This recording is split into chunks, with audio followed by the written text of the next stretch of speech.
La dernière en date, il n'y a pas encore un mois, où nous avons défait des djihadistes dans le secteur de Kifo, détruit une base logistique et récupéré assez de matériel de guerre, armes, munitions, et en capturant assez de chefs terroristes. Nous avons détruit les principales bases des terroristes. Ils n'ont pas de sanctuaire.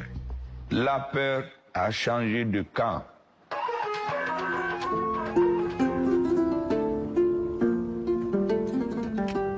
Fondamentalement, le Mali est le premier pays à quitter la sphère d'influence de la France. Le Burkina Faso, voisin, envisage également de repenser ses rapports avec son ancienne métropole.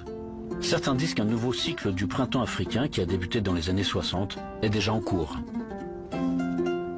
Je sais qu'aujourd'hui, nos frères burkinabés sont dans de bonnes dispositions vis-à-vis du Mali. D'autres Africains, nous sommes sûrs, vont suivre parce que cette période du colonialisme, du néocolonialisme, de l'impérialisme, des oukas, des dictats est terminée. Les dirigeants qui ne comprennent pas ça, il sera dépassé par les événements. Les Maliens ont commencé à comprendre. Les gens ont commencé à se débarrasser de plusieurs choses. D'où le port des habits traditionnels des gens, d'où l'officialisation de nos langues nationales qui va permettre aux gens de considérer celui qui parle d'autres langues qui n'est pas le français.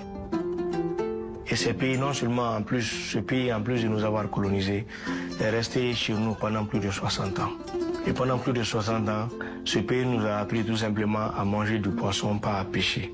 Aujourd'hui, nous avons quand même des partenaires avec qui nous partons au fleuve, nous pêchons du poisson.